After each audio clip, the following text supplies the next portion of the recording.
О доступной среде, о доступном туризме и даже о дорогах поговорим сегодня в программе «Интервью». Здравствуйте, я представляю моего собеседника. Это Флёр Нурлыгаянов, депутат Государственного собрания Республики Башкортостан, фракция «Справедливая Россия». Здравствуйте. Здравствуйте.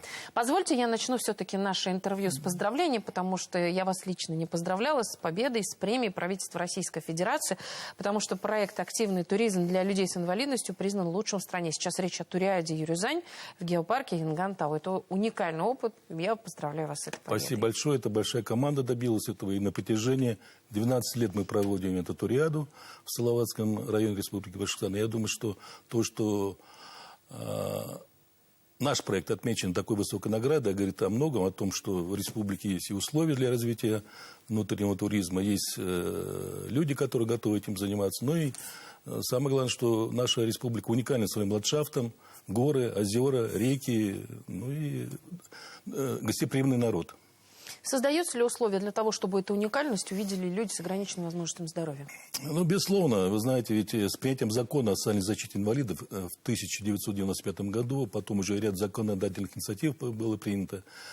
Конечно, за все эти годы принимается мер, но в том объеме, который сейчас, чтобы человек на коляске мог выехать и полноценно отдохнуть, я не могу сказать.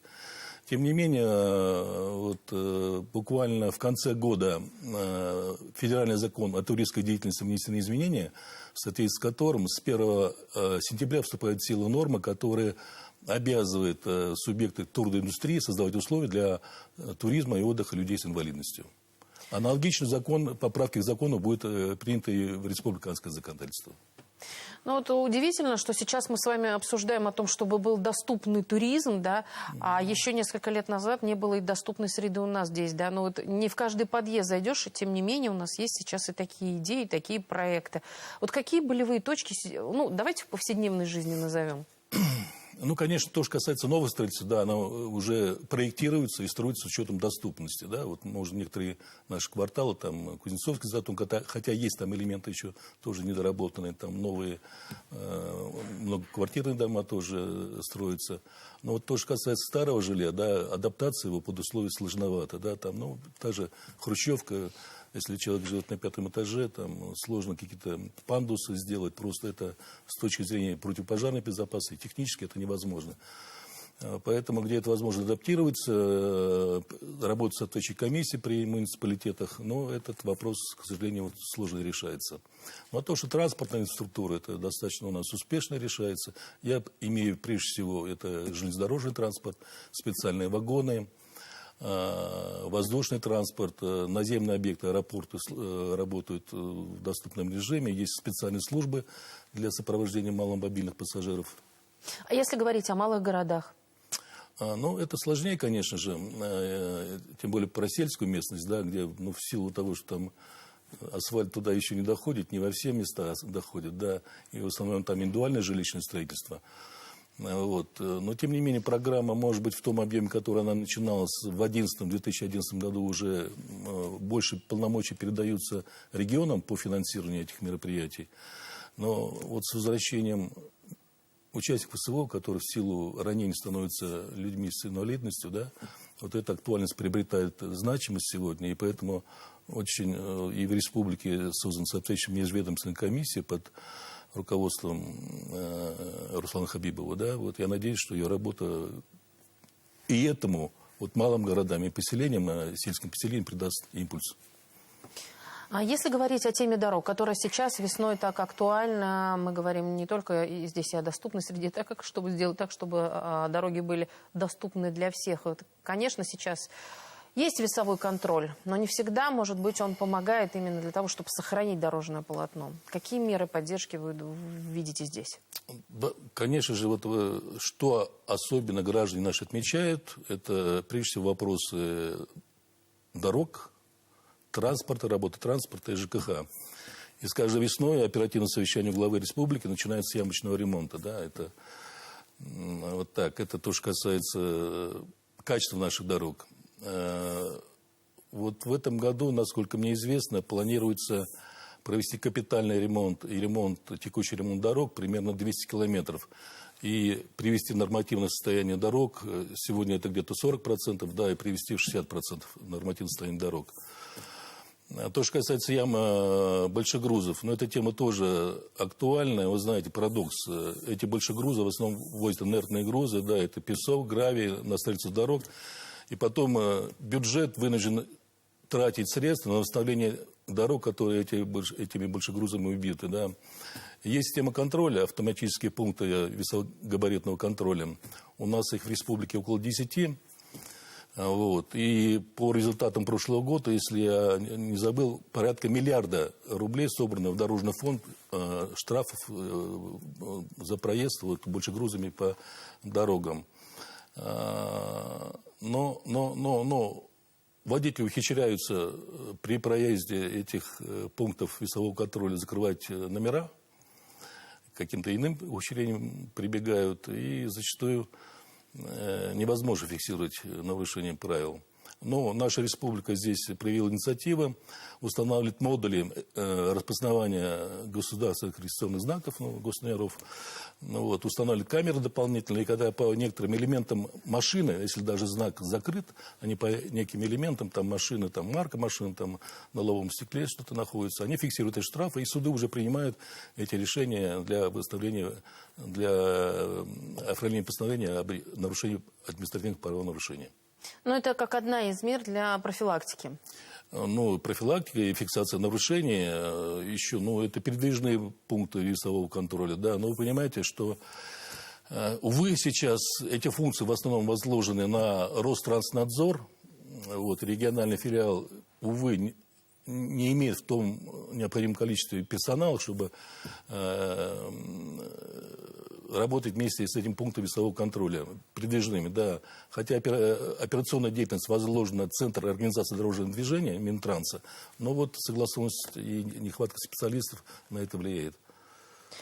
Если говорить продолжить тему о доступной среде и в то же время о дорогах, мы говорим часто очень о парковках для инвалидов. Вот сейчас одна из ваших инициатив, это одно из предложений, да, это оборудовать пандусами парковочные места.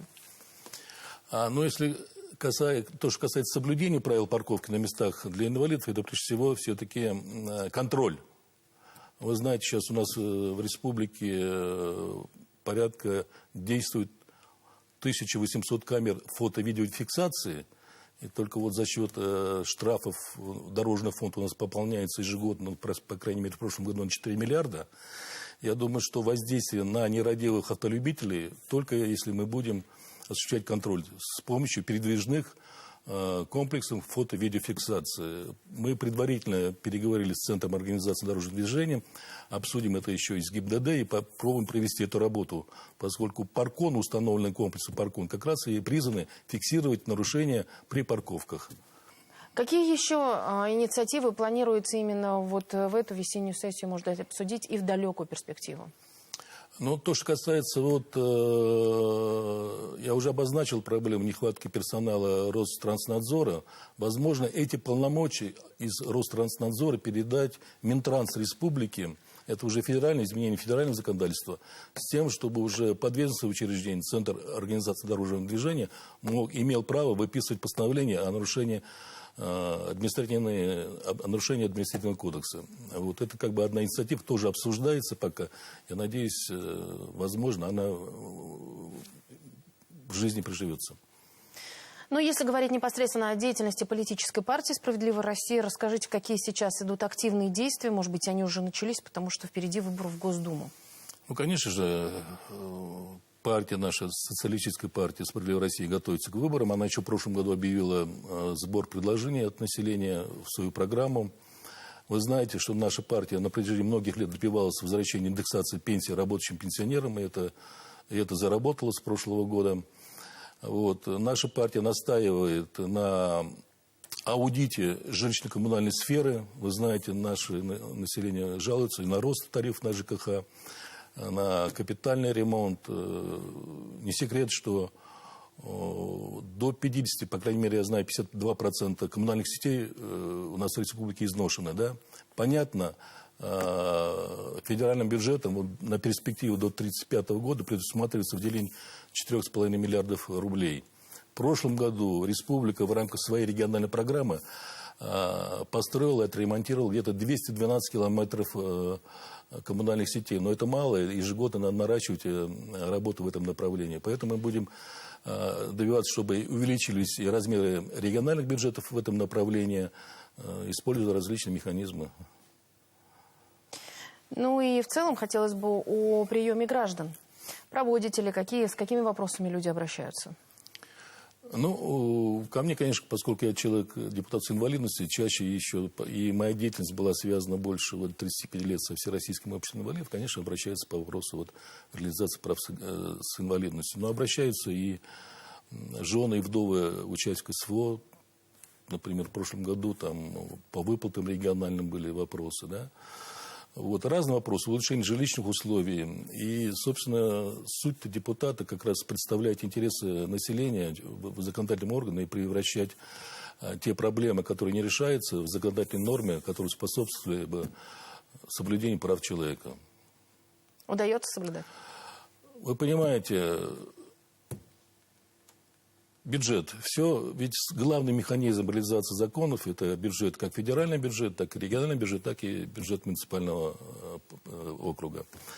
Поэтому бюджет, не секрет, что бюджет этого года у нас в республике принят с дефицитом, как и региональный бюджет уже, он практически до первого квартала уже превысил годовой дефицит бюджета, федерального бюджета. Да, с этим связано. Поэтому как никогда стоит острый вопрос эффективного контроля за использованием бюджетных средств. И вы знаете, дороги, в частности, и ЖКХ, это самые бюджетоемкие отрасли. К сожалению, и по оценкам МВД России, это самые коррумпированные отрасли. Поэтому мы, как депутаты, и ближайшее пленарное заседание будет выступать председатель контрольно-счетной палаты республики, еще раз обратим внимание на проведение контрольных мероприятий с тем, чтобы при конкурсных отборах, при заключении контрактов максимально исключить эту коррупционную составляющую, чтобы бюджетные средства использовались по целевому назначению эффективно. Спасибо вам огромное, что пришли сегодня к нам на интервью и ответили на актуальные вопросы. Спасибо. Спасибо. Это была программа «Интервью на наши вопросы». Ответил Флёр Нурлагаянов. Это депутат Государственного собрания Республики Башкортостан, фракция «Справедливая Россия». Я Роза Хабибуллина. Спасибо, что были с нами.